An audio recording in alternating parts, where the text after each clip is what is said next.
We're getting started. What are we doing? Kent, what are we doing? What are we doing here? Why did everybody show up to just listen to these two buffoons on the TV? All right, state of the market. So we're doing something a little bit different. I know Yeah, and all I of don't our know how to market turn centers, this we have up. about, I think, five market centers joining us today, which is awesome. We got four in Charlotte. No, Five in Charlotte. five Yeah, in my Charlotte. four, my four. You're So one in seven. Charlotte. Five. Yeah. Yeah, so five in Charlotte, two in Charleston, which is great. Um, By the way, you all have three in Charleston to make eight. That's on here. Isn't that right? no. Okay, never mind. You're in So good we're really hands. good at math. Don't We're worry. doing a lot of You're math today. So here. get ready. Don't Yeah. worry. All of us do quarterly market updates, which are more on a local level. I know in Kent's offices, you guys do a lot of the nationwide one, which we do as well in person. So we were going to try something different this time. So appreciate you guys coming and showing up for this. We're basically going to go through the slides that came out from KWRI at the end of April. They're April numbers. They're the May slides. We're going to go through there. We're going to have a conversation. We booked this to 2:15. We're not set on that. We'll just see how the Whatever. conversation goes. Yeah. However it goes. Yeah. Hey, if you have questions, everybody should have a kind of a facilitator there. Get your questions to the facilitator because at the end we want to answer anything you want to talk about or clarify anything Yeah. that happens. Yeah. I think that was the best way to do it. We talked about whether or not having a live audience in front of us, and I know we got one right on the other side of the wall, but I think that keeps it a better experience for everybody in there. So Yep. what's the goal today? Well, anybody can be a realtor that can pass the exam and pay a fee, Right. right? And realtors are somebody that if somebody says what's the average 30-year fix today, they can say 6.5%. Right. Now you're a realtor. Great. I want you to be the agent expert of choice.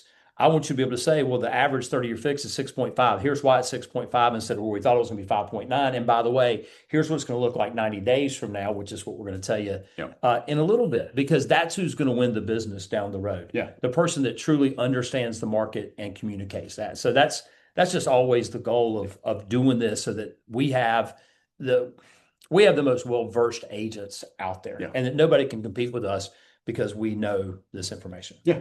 So format of today, we're going to go through this. We're going to talk about the economy. This is what I'm really excited about because where I don't like to compliment Kent any more than I have to, he's actually really smart with this economy stuff. It's actually pretty impressive. Stole it off.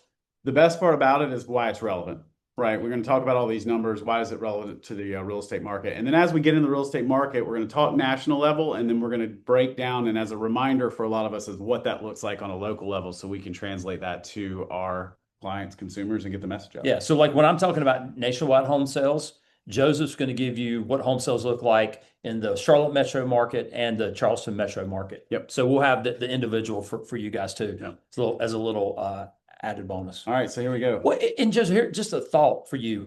If you took somebody that graduated with their MBA in 2019 and then put them, in a room and brought them out today and you showed them what was going on, it would make no sense to them. Yeah. Because we have a lot of numbers that are going to look bad and a lot of that should look bad because these do, and they just don't. We're just not in anything normal right now, which is keeping you and I employed doing market updates. Yeah. Well, before COVID, guys, I did 2 market updates a year, and we did the one in February, and then the one in August. We usually said, well, nothing's changed since February. Right. It kind of looked the same, and now it's different. Every single time we do this, there's just so much going on in the world. When we talked about that in our Q2 update or Q1 update, we said I actually told a story. My CPA sits on a board for a bank, and he was talking to a couple of other guys that were on there, guys and gals that were on there, and they were talking about the market, and they literally all of them were like, we don't know. Right? We can look at individual stats and what's going on here. So we'll have that conversation. So you just told everybody that we're going to talk, right? But that we don't know what we're talking about. So here's the thing. And a lot of times, guys, what we're going to tell you is here's what it is now, and here's where it can go in the future, and we give you the things to look at so you kind of know the direction it's going to go because that's what you have to have today. And that was the purpose of adding this, right? Because we're going to do this one this time of year, and we're going to do another one in the fall, and that adds to the ones that we're already doing. So we're not going as far between them. Really more on a national level because we both live in very transient markets, right? So Charlotte and Charleston are both going to have people coming in, going away, and so they're hearing the news. And we got some stats today that are indicative of people are listening to the wrong sources. So correct. Yeah. Okay. Last thing before we start. Hey, you don't need to take pictures of these slides. Yeah. Your leadership has these slides, and you're gonna get them. I know they'll be posted where we normally post them. Yep. Ask your leadership where to find them, but you'll get all these slides for being here. So, all right, here we go. We're gonna try technology with just two of us. Here we are, and we're not off to a good start. Share. I know how to share. Okay. All right. Great. Okay, so while he's doing this, so a priest, a minister, and a rabbi walk into a bar. I don't, what am I supposed to do here? Yeah, you're Are we good. good now? Okay, all right. You're good hands. Okay, there we go. Hold on. There we go. All right. Now we're cooking. So, state of the market, we're going to get into the economy part here. So, let's talk unemployment. All right, so guys, we're going to treat this like the military. We're going to, tell you good stuff first before we break you down and tell you the bad stuff. Despite a lot of the things that I'm going to tell you that are probably not great for the real estate market going forward, this is one of the ones that doesn't make sense with everything going on with inflation that we're talking about continuing to be high, with GDP not having a good quarter. Unemployment should be going up, and unemployment has been extremely resilient so far, and we are still at historical lows. And if you look back at this, if you go back over these years, you got to remember up until COVID, the thought was unemployment could not go below 4%. That 4% is zero unemployment because 4% of the people either don't want a job or are between jobs, right?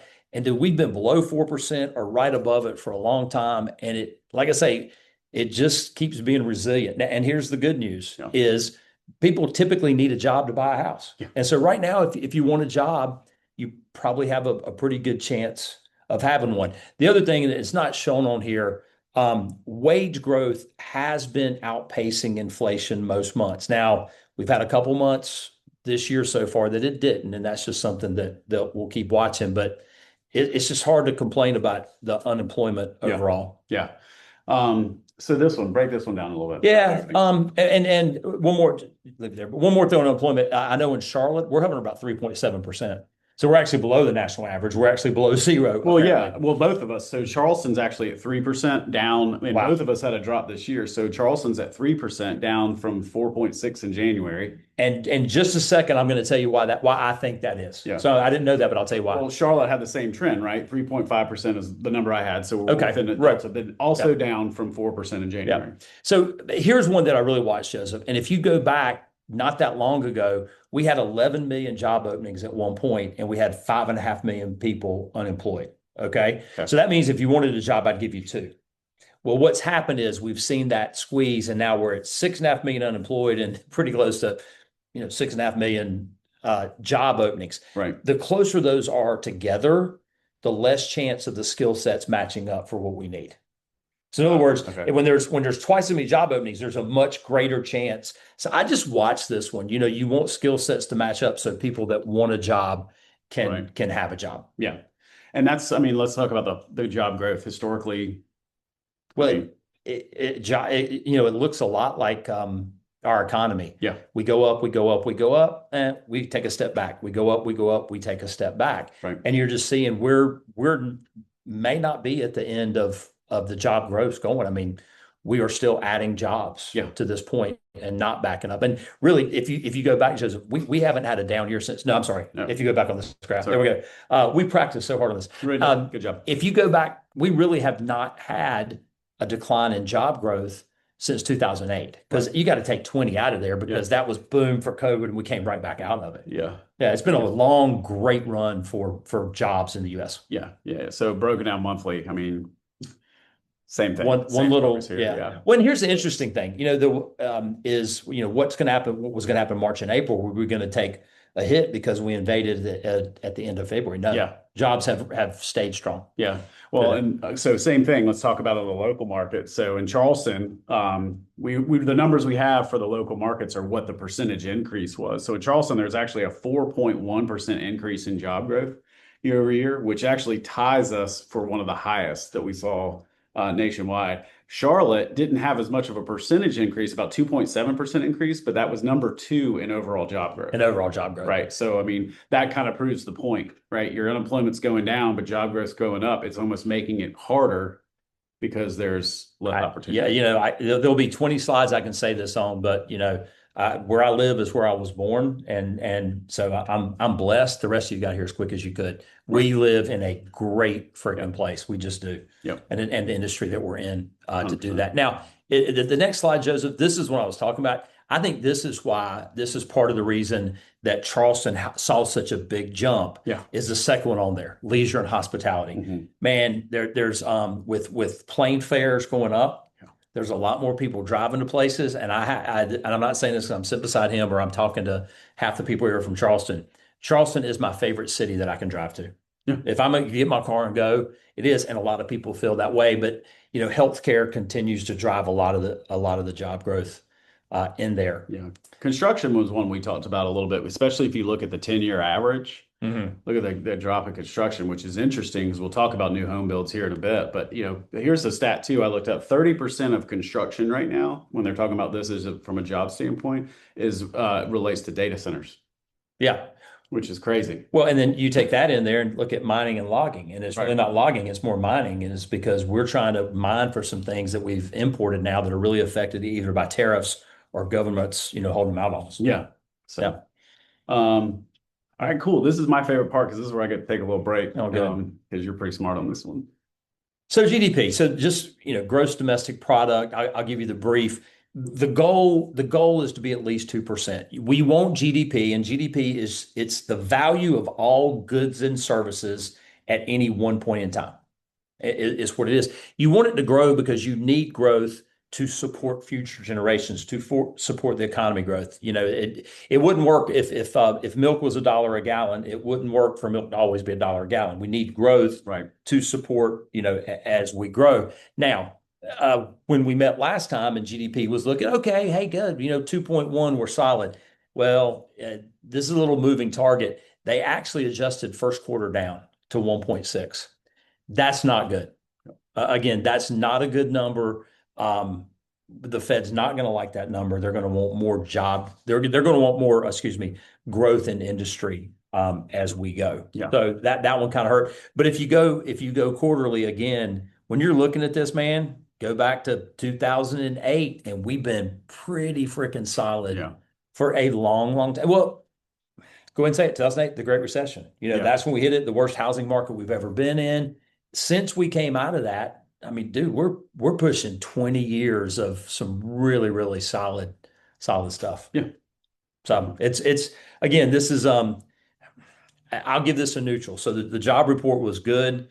The GDP, I'll give it a neutral now. Let's see what we do the second quarter. Yeah. And see what it looks like. Yep. Oh, this one sucks. Yeah, here we go. You know what, guys? Here's what we're going to do. We're not going to talk about inflation because it sucks. We'll just skip it. That's and good. Yeah, seems to be what a lot of people are doing. well, no, it's all right. So this is definitely the one that's going to hurt us the most is inflation. The last inflation report that came in, if you include everything, it was 3.6%. If you take out, excuse me, it's 3.8%, I believe. If you take out food and energy being high because of gas, right? And we know why that is. And then food being high because you got to get food to the places, it was still way too high, still 2.6%. It's still way higher than the 2% we want. Here's why this number matters. This is the reason that the Fed is not going to cut rates. And I don't know if you guys are paying attention, nobody's even talking about them cutting rates. No. So right now, if you look, when the lead economists talk, and they're talking about the rest of this year, when the Fed meets, right now, of all the options, the one they pick is that the Fed will raise the Fed rate one time this year. Yeah. And the second highest option is nothing, that they don't do anything this year. Right. The third highest option is that they raise it twice this year. So your top three options, you're not getting it reduced. Taking it down a notch is the fourth best option. Yeah. And we went into this year thinking we were going to get three this year. That's the big adjustment, right? I mean, all predictors, from the first of the year at family reunion and all these were we could expect some drops, nothing huge, which was good because luckily the message we were putting out there wasn't that, hey, rates are going to drop. This is, wait, right?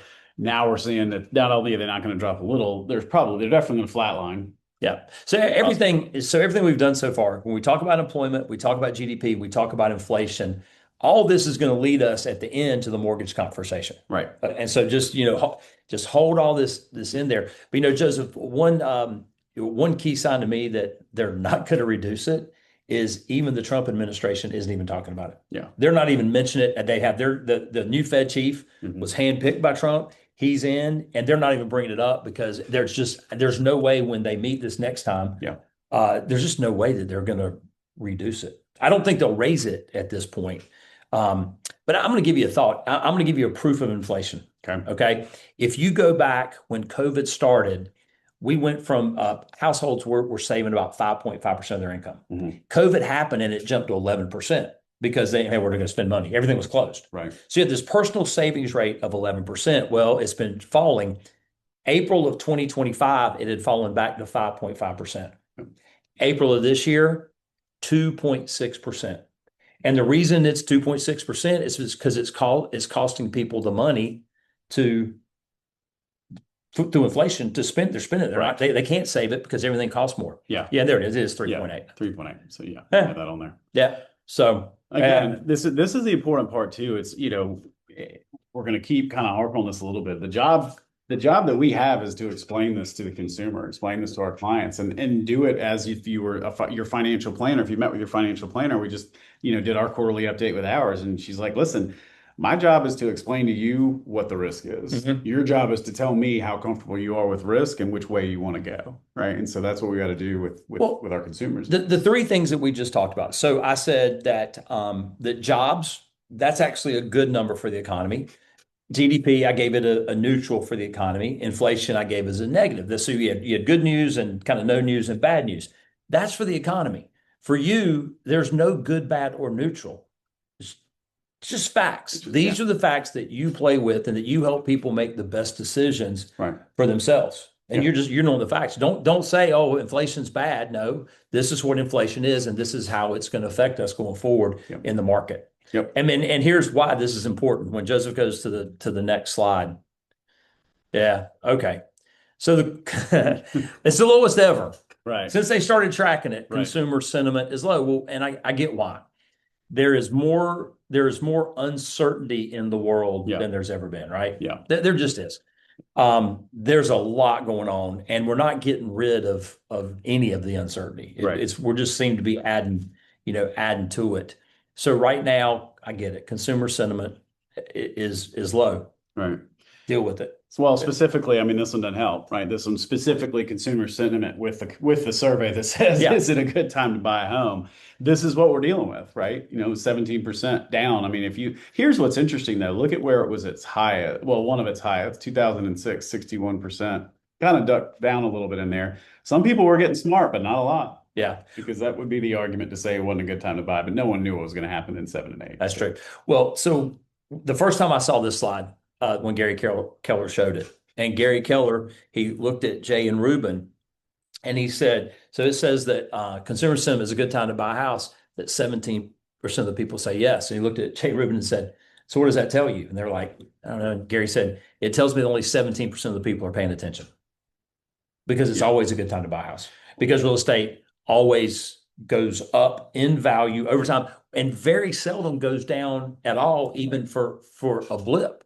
And I think that's the message that we have to get across. And my favorite one, Joseph, that I always tell is the average net worth of a tenant is $10,000, and that actually went down from 11,000 to 10,000. And the average net worth of a homeowner is $420,000. Right, 42 times greater being a homeowner. Yeah.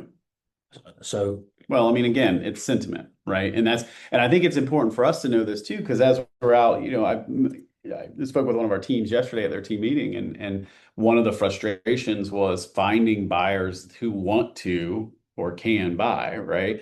And I think the want to side of it is you just need to prepare. We need to set our own expectations as well as the expectations of our clients and consumers. Part of our own expectation is understanding this is what you're dealing with. Only 17% of the market thinks it's a good time to buy. So when you go out there and you get pushback, don't be surprised. Don't also take it personally. A lot of those people feel that way because a lot of those people probably feel that way, aren't buying a home. Like that'd be an interesting one. And then two, they don't really have, I said A and then two, B, they don't really have the right information. So you want to start over? Yeah, let's start from the beginning. We'll go back from the beginning and start over.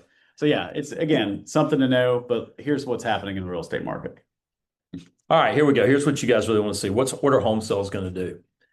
You see the history, we went from 6.1 to 5, and it's been 4.1, 4.1, 4.1. Now, this here says that we're on a current pace for 4.055, and they're projecting 4.3. Right now, there's a couple more months in.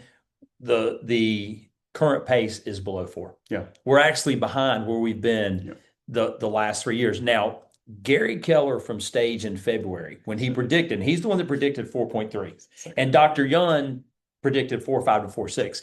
Gary said from Stage, but you won't see that to the second half of the year. I don't think Gary was predicting the war in Iran. No, he wasn't. And it's also, I mean, yeah, he definitely wasn't. So, Because but by the way, if that miraculously all of a sudden got straightened out and the Strait of Hormuz opened back up right. and everything, we would probably make that 4.344. We would probably get consumer sentiment would go up, rates would come down a little bit, and he would be dead on. But I don't think that's what Gary was basing it on. Right. Then I think he was just looking at the other market conditions. Yeah. It is interesting though that he said, I mean, and I can't remember exactly how he said it, but it was along the lines of something will happen in the second half of the year. Will have to happen in order because we won't see it in the first half. Yeah. Maybe that something is the conflict gets resolved. Maybe he did know. Yeah. He knew about Ukraine. Yeah. So well, that's true. Well, so here's a two stats that I found. Home sales per 1,000 people are the lowest ever in this country. okay. So now we're not selling the fewest homes. We've actually been down below that 4.1, but we are selling fewer homes per 1,000 people than we ever have in history. By the way, is that a bad thing? No, I'm actually glad that we're already at the bottom. Right. We can only go. We got to go up at some point. Yeah. So we know that we've hit bottom. Here's what I don't like. Home purchase lending last month was the lowest it's been in 12 years. So what that says is they had the fewest people apply for a mortgage last month than they had in 12 years. Now that does not mean we're going to sell fewer homes. Was that It's going to lead into it. Was that number few? Was it actual number of people or was it trend from year over year? No, the lowest it was the lowest in 12 years. Okay. Yeah, it was the lowest in 12 years. Now, again, that could point to us selling fewer homes, except for one thing. Historically, about 1 in 4 homes is bought with cash. Right. Well, I know, believe it or not, on my team, we're at 55% this year bought with cash. Now, I'm not saying that that's normal for everybody.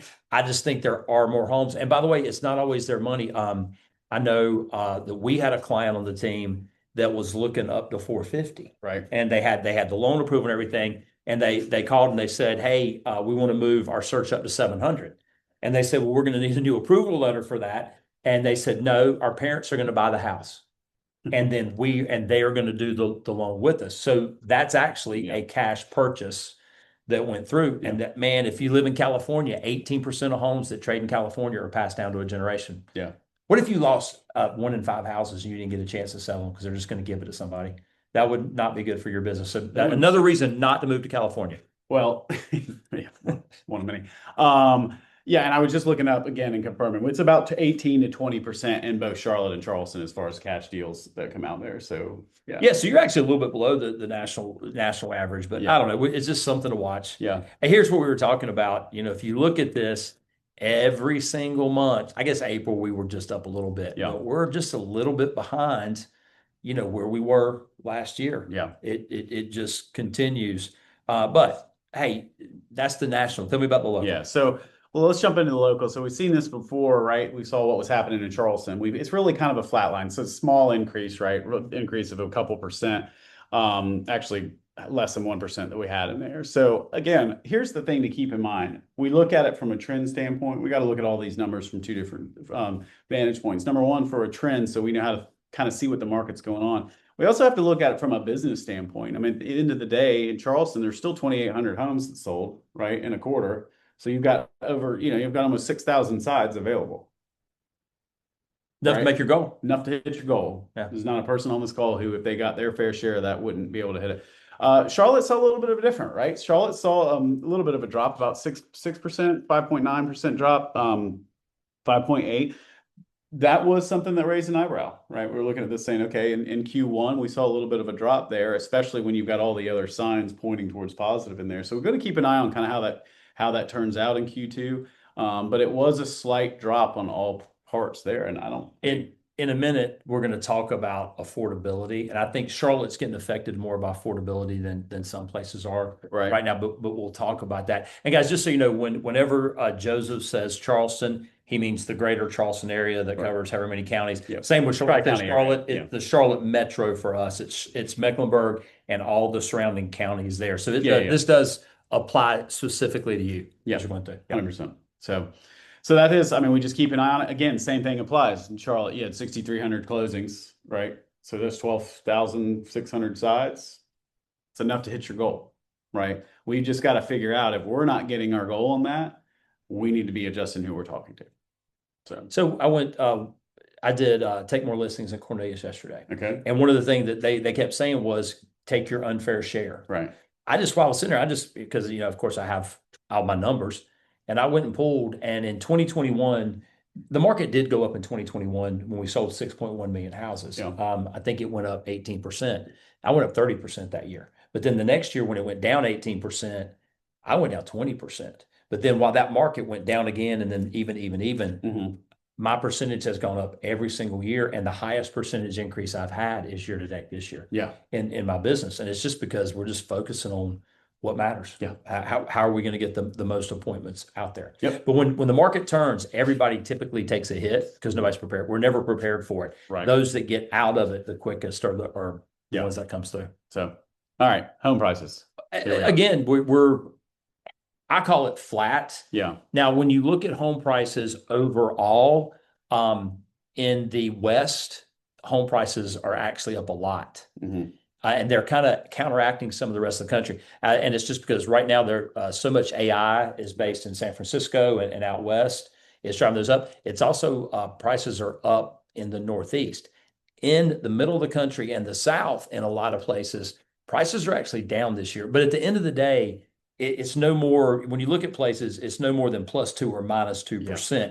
It's just a really flat line. And what that's doing, that's getting us more in line with historically where that average 4% trend line should be. We keep getting closer and closer to it each year on where it is. Well, and I think the challenge on then again, everything's about perspective. So if you look at the last 6 years, almost 8 years now, no, 6 years is a good one. You look at the last 6 years, you saw such a spike, and let's be honest, we're our own worst enemy sometime, right? You've probably got 80% of the people listening right now got into the business in the last 5 years, 6 years. Sure. So you saw this big jump, and now that the jump's not as high, and we've actually got this broken down over time on what it is, that's what causes the pain or perceived pain, right? Because you think that the market's not good. And this is why it's so important when you're talking about a buyer consultation. What are your buyer's plans? If it's to be here for 18, 24, 36 months, I don't know if buying is going to be the best thing, right? I mean, unless you can hold on to it and want to go for appreciation. Exactly. We need to be thinking about the long game on this, right? So, and go back one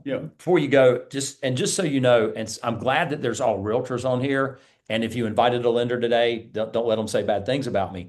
But if you look back in 8 through 16, when we fell below the line, that was caused by the mortgage industry. That was taking loans that they probably shouldn't take. Right. And then if you look at the big increase, I shouldn't blame this. I'll blame that one on the government because the government let the mortgage industry give 2.75% interest rates, which then everybody wanted to buy a house, which they should. I wish I would have bought more of them, actually, looking back on it.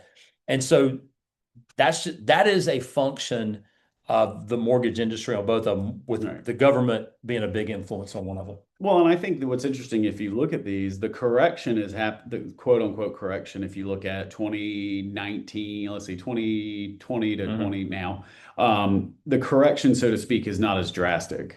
Right. And I think that's better. I mean, you look at 4, 5, 6, and then 7, 8, 9. Holy cow. Yeah. And we're not really seeing that. And that's a big thing. And that's the one thing that's kept it going for this, is it's really becoming more economy driven versus just bank driven. And by the way, anybody that thinks that we're heading towards something like 2008 has lost their mind. We're not. First off, there's not enough listings to go through that. Right. If you go back and we were looking at homes sold, and you go back to when we were selling just over 4 million homes the last time, there could be 7 million listings at any one time. Not 1 million to 1.5 million like we have now. And then if you look at the percentage of water, we're actually still houses that are in pre-foreclosure or foreclosure are still below the long-term average. We haven't even got to average yet, and it's really, really small. Well, there's not going to be a housing market collapse. Well, and again, that brings up a good point, because we've got a handful of short sales, more so than I thought we'd be talking about, in the last couple of months. the banks aren't doing what they were doing back then. No. The banks aren't being like, just take it. They're fighting for fair market value. So Sure, you've got to, well, they should. it's a house thing now. It's not a value thing. You've got to love the house to stick out a short sale because you're not doing it because you're going to get some great deal on it. No, And not at all. that's helping that and the fact that there's not a lot of them yet. So, But we're not going to crash. right. Might be tougher. Yeah. All right. So monthly, Monthly, that's what it looks like. yeah, We'll talk about this on local level more and it's funny. When a lot of these, when you see them, but right now they're getting one of the biggest discounts we've gotten since COVID Right. in terms of what they're getting off the property. Yeah. The median can be in the high 390s, whereas it is 418 is what they're listed at, right? Right. So Yeah. it's just interesting. Again, that's a pretty flat line. And now you're going to give, Yeah. it might look a little different than when we talk local though, right? Well, it's interesting. So if you look at local, so we'll start with Charleston. So if you look at local, obviously we look back in, COVID time where it was a big, jump that happened in there, that 450. But again, it's trending over time. This is a perfect example of why real estate's the long game. And what was happening is so many of us were looking specifically in that mid 2000s to 2000 and, or excuse me, 2020 to 2024, 5 now. We're thinking, oh my gosh, it's flatline. We were talking about this morning. I mean, my house, that we bought 2.5 years ago, a lot of new construction in there. We're not, if we went to put it on the market right now, we wouldn't be excited about it. No. Right. But I mean, that's not why we bought it. And our neighbors who just sold, they're fine with it because they were one of the first ones in the neighborhood. So they did fine. So that's the part we got to keep in mind. Again, the long game. Here's this next slide's pretty interesting. Well, here's Charlotte. Charlotte, same thing, right? We saw the spike back in 2020.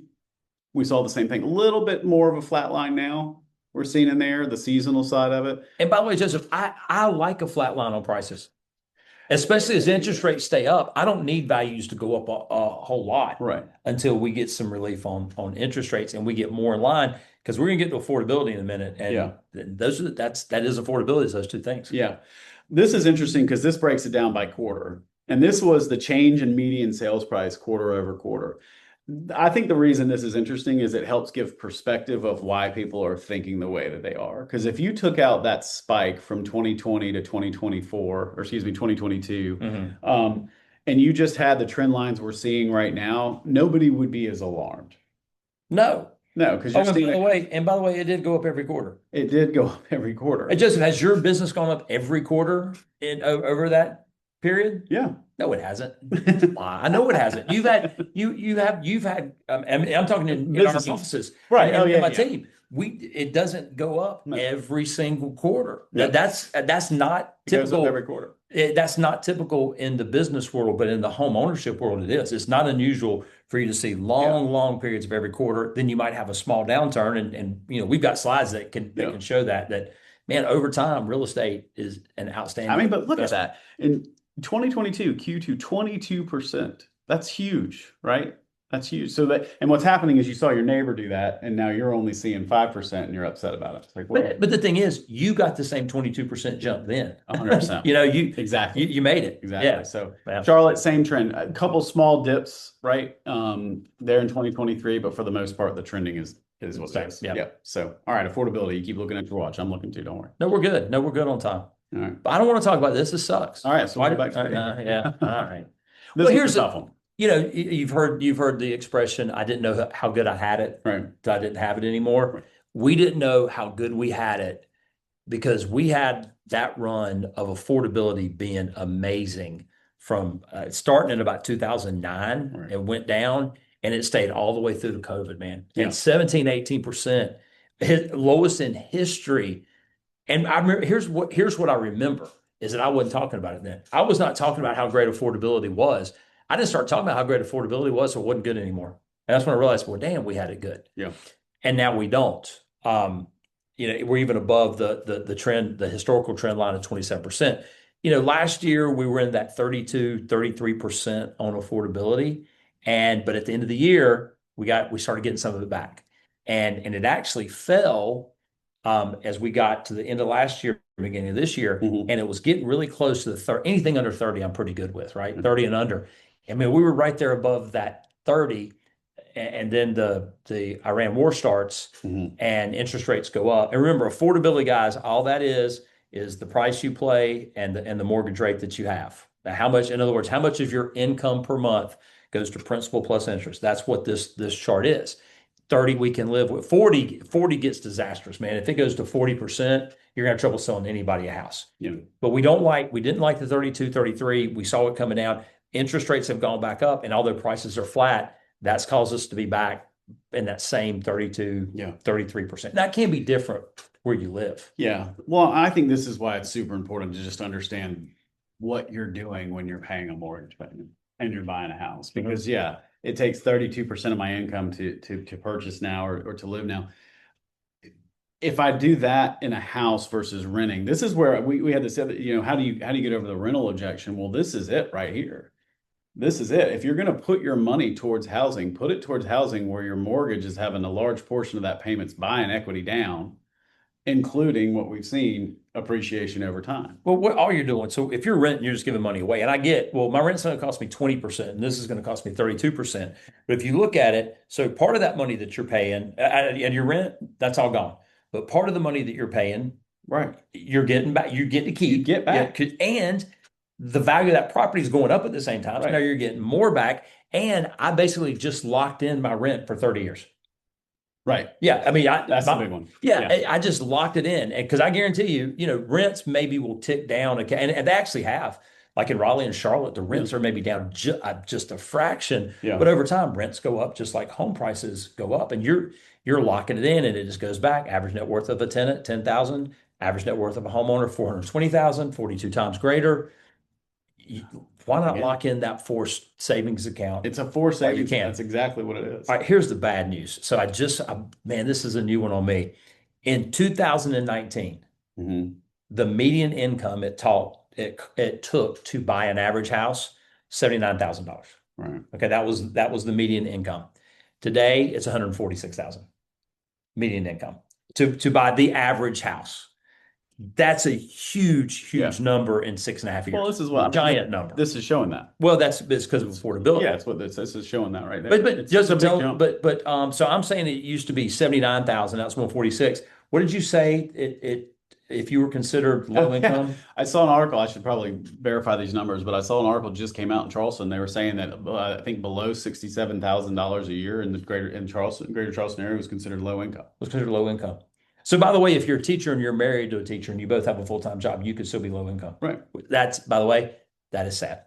But yeah, and the context of the story would be interesting too. But it's it's just their affordability is there. I think the message though, and here's the deal. Let's not even talk about the message to our consumers. The message to us, because this impacts us as well, right? The message to us is A, we can change our income, right? I mean, we can go increase it. And B, change your perspective. If you're not investing right now, if you're not putting money in the market now, you're missing, yes, it costs more, but you're missing the opportunity to build wealth long term. Yeah. At a high level, a really high level. Monthly. But that just shows yeah. where it went down and now it's going to start going back up.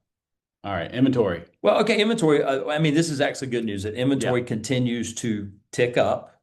And inventory is, you can see it's a little seasonal in there, but it is ticking up a little bit, but it's not a lot. Now, I do think, Joseph, in the past, we've talked about a balanced market. Mhm. You either said a balanced market was 6 months of inventory, Yeah. or you said it was 5 to 7. Either way you say it, we're supposedly not balanced. I think there's a strong case to be made Mhm. that 4 to 5 months inventory is the new balanced market, and Yeah, I not agree. 6. Yeah. And so we're actually closer to a balanced market than we think we are.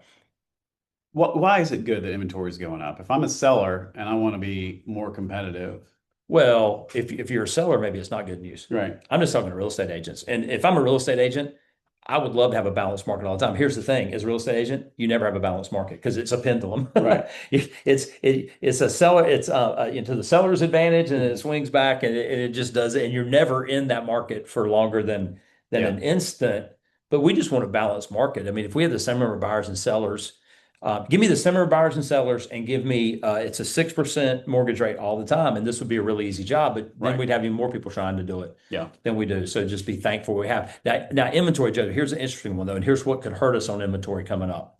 And this one shocked me of all the numbers that I was pulling for this. In April, 6% of all homes that were listed were withdrawn. 6% were pulled off the market. That is the highest since March of 2020. So yeah. So every 100 homes that are off the market, six Six came said, off. six said, you know what? And then they're like consumer. I see that people are not confident in the economy, and I see that mortgage rates are high, and I see that days on market are up. And you know what? I'm out. I'm gone. That's it. And think about this. We right now we are in, and seasonality is not as big as people want you to think it is, Yeah. but we're in the season, man.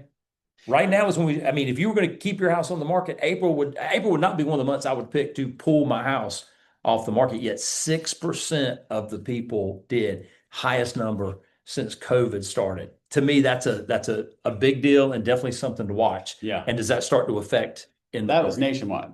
That's nationwide. So Yes, on a sir. local level, I pulled this up. Here's what's interesting on a local level. For every 100 finalized listings, 27 failed. So it's actually 27% that are coming. Now that's total, right? Now, They come over failed because they were drawn or the withdrawn or contract fell through. expired. Like, no, withdrawn or expired. Okay, but that's over the course of the listing. This was just in the from if you started the month So they with started 100, in, yeah, got it. exactly. Yeah, Okay. that'd be the difference. That makes sense. But now Judge is telling you more than 1 in 4 ultimately will fail right now. That's a Well, lot. it is a lot. And what's interesting is if you look at the home, and by the way, this is what you look at from an opportunity standpoint as an agent. If you look at homes that actually sold, you had roughly almost 40% of the homes that sold in Q1, and it's right around 41%. It's about the same in both Charlotte and Charleston, had been listed before. Yeah. I mean, The perfect example. We went to a house. We got called. It just went off the market. It had been on the market for 6 months. right. Was listed at 529. Yeah. They actually were not that far off. 529 was just a weird number because you're missing anybody that was searching up to 525. We went and we said, if you put it at 520, your ultimate sales price is between 505 and 515, and you'll get more showings. In 6 months, they had 3 showings. In the first weekend, we had 3 showings and we sold it and we closed it today at 510, right in the middle of that five. But it's because we knew what we were talking about. We knew what we were doing. Yep. And he didn't like because the previous agent told him I'll sell for 525. He put it at Right. 529, which again to me didn't make sense. But in the end, what we told him turned out true. By the way, it appraised at 510. Yeah. So the appraisal was right on where we were. Yeah. And it's about setting the expectations. 100%. I mean, that's just it. And knowing your market, you got to know it. Yeah. So a local level, so let's take a look at Charleston. We're seeing basically the same thing, right? We get a spike in January. We're seeing that kind of curve over time of what the inventory looks like. Saw it over the last 2 years. Sharp jump in January, obviously, to go up for Charleston. That was kind of interesting and not quite as sharp in Charlotte, right? It's a little more smoothed out, but the same concept applies. So that's, we're seeing the same thing here. Inventory taken up from an agent standpoint. That's good news. Yep. Right. All right. Mortgage rates. Everyone wants to know. I don't want to talk about this one either. Well, All right. And by the way, do not use this slide because it's wrong. right. I mean, this is the one from the beginning of the year where we felt like, as we came into the year, we were just over 6.25, but it was going the right direction. On February 28th, we actually hit that Friday ended at Right. 5.99. Yep. Is where it ended. It actually ended the day under 6. We invaded Iran on Saturday, and we woke up and it was 6.35 on Monday. It's bobbled up and down. Right now, we're on kind of a couple week run. It's roughly 6.5 is where it is. Where's it going to go? Might not go much of anywhere. We're really going to have to watch it. So here's the things.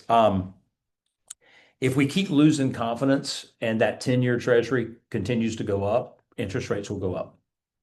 That 10-year treasury. If the Fed raises the rate because of inflation, mortgage rates will go up. If we can get this war behind us and get the Strait of Hormuz back opened, rates will tick down. But do not get excited. Even if we get the Strait of Hormuz opened, they're not going to go down a lot. And I'm going to give you 2 reasons. First off, there's going to be a long time for us to get back to normal, for us to get the oil back where it's supposed to be and everything. That's going to be a month's project now to get it. Mm-hmm. And the other thing is, if the Fed doesn't reduce their rate and the 10-year treasury doesn't come out, it's not going to be enough. I think best case scenario, we could get down to 6.2 this year. I think we're just as likely to go back to 6.75. And it's just a coin flip right now. Right. You just don't know. But this is why you got to watch the news and watch what the Fed's talking about. Watch what the 10 years doing, and keep track of the Iran war and what's going to happen there. Ultimately, historically, 6.5 ain't terrible. It's not. It is. But if you've got anybody sitting down saying, well, I'm going to wait until interest rates come down, Yeah. they're wrong. Here's some good news, Joseph. You know that we just passed a couple months ago. Right now, there are more people in this country that have an interest rate over 6% Okay. than there are people in this country that have an interest rate under 3%. Okay. Okay. So perspective's a little yeah, different. Sure. well, it does now. Half the people that have a mortgage are still under 4%. Right. So there's still a lot of people in that 3 to 4 and 3 to 5. But there is, and every time you sell a house with a 6%, that's just takes it gets us a little bit further away Yeah. from those artificially reduced rates that we had that we will never have again. Because if Yeah. we do have them again, something's wrong, and I don't want to be around for it. Yeah. Well, I mean, the wait game here, if I've got somebody that says that I'm going to want to wait, I mean, I'm going to show them this chart Mhm. and say, okay, if you wait, the unpredictability of this, and then I'm going to go back and I'm going to look at this chart. And I'm going to say home prices, like, here's what we know. If you wait on mortgage rates, we don't really know what will happen. We've Yep. got indicators. If you wait on home prices, this is what we know is going to happen. Like, we're going to see them go up. Well, in 1971, if you would have said, I'm going to wait till rates go low, they were like at 7.2, and you said, I'm going to wait till rates go down, you would wait over 20 years. Right. They stayed over 7 for 2 decades. Right. And never went under it. The waiting game is not is not. Well, there it is in 1972. Yep. And you go all the way, look at that, all the way up to 93, 21 years. Before But if you said, I'm going to wait till they go below that mark, you would have. Well, if you waited at that point in 73, if you waited for 8 years, you're at 16. Yes. Right? So, Yes. and you're definitely waiting after that one. Yeah. All right. New homes. All right, I don't understand it, but the new home market is really resilient. There's a Yeah. lot of reasons for them not to keep building houses. Yeah. Now they have gone up and down a little bit, but the stats that we were hearing this week is actually new home sales are up. Yeah. They're up. 3.3% year over year, and then Yeah. 7.5% February through March. That's Now it's definitely outpacing the they are. general- So new retail. now, and keep in mind the big advantage that they have over our existing clients Mhm. is that they can offer better interest rates. Right. That's the biggest advantage. The second one is they don't have to make as much money per house. You know what? Yeah. They got a lot more flexibility. They just have a big advantage. But I like the fact that new home construction is a viable option. Now, I did see this. New home prices are down slightly this year Mhm. from last year, but also Size. the size. Yep. Yeah, price per square foot probably hasn't changed a whole lot. What they're saying is, guys, we're going to back up how big of houses we're building by just a little bit to bring the prices down a little bit and offset this interest rate thing Fairly that's going on. substantial. Like they were saying, that went from an average of 2,700 square feet to 2,400 square feet. So, again, I think people are revisiting what they're buying and what they need. The other factor that's taken into it with new homes is there's 50% of the transaction has zero emotion. Oh yeah, I mean, it's take it or leave it. There's nothing that's in there. So exactly. that helps on that for sure. So broken down annual. Yeah, man, we've been good for a long time. That thousand a year is just where Gary's just always said when it came to our inventory problem we've been in for so long, Mhm. he said new home starts is never going to get us out of it. Yeah. But if they build 1,000 homes a year, they won't contribute to it. Right. That's all I want is 1,000. And there you go. So, and then this is always interesting because your sales and your starts don't always match. I keep saying 1,000. They know that we're building more than 1,000 houses. It just says 1,000 on there. Yeah. Yes, Okay, okay, good. Get that one. Thank you. So All right. sales monthly again, kind of trending the same way. They're actually the sales side of it's a little flat. Well, and just keep in mind, guys, in case you've never been to one of these before, the reason that the sales is so far below the starts is because starts is by permits pulled, sales are by things in basically an MLS that weren't built for somebody or built to rent or something. That's when your sales were, or your starts were at 1,000 and your sales were at 670. Those, don't worry, they do sell all the homes they build. All the new construction do get sold. They're not just sitting out there somewhere. Yes, to worry about. All right, anything else on new homes? Nope, then we're good. All right, oil prices and mortgage rates. Here's where we are. It just is. You've got the big spikes When oil prices go up, it causes inflation to go up. It causes people to start betting against the market, which means that they invest in treasuries, which in turn makes mortgage rates go up. Yeah. It's just a simple way to put it. We need the price of oil to come back down. To do that, we need supply to go back up. To do that, we need the war to end and the Strait of Hormuz to open and get us back into a more normal market. Man, it hurts at the pump. Yeah. I mean, it does. There's nothing quite as alarming as when the pump shuts off before your tank is full. Yeah, well, I was like, I think I need a little more. Yeah. but it depends. And if you haven't experienced that yet, gas stations set how much gas you can put, but just because I think they're worried that you stole somebody's car, right? Well, yeah, it was a number. But there's a number. $100. I was like, So I've been to that's the not bad, hundreds. it is. Yeah, I mean, Not fun. and if you drive a diesel, Yikes. get a bike. Yeah, because I mean the diesel prices are I mean, I saw where your full-time long range truckers Yeah, you were saying are spending $400 to $600 more a a week week. in fuel Yeah. than they were before that. Yeah. That would hurt. Again, we need oil prices to go down so that and eventually when oil prices go down, mortgage rates don't go down that day. But I promise you, oil prices going down will have a positive impact on what we're doing. Yeah. Yeah, so a lot of people know that one of the things that I like the morning brew is Yeah. of all my daily emails, the morning brew is my favorite. And it's because at the top it tells me what the major stock indexes have done, and it tells me what the U.S. Treasury has done, the 10-year Treasury, right? Yeah.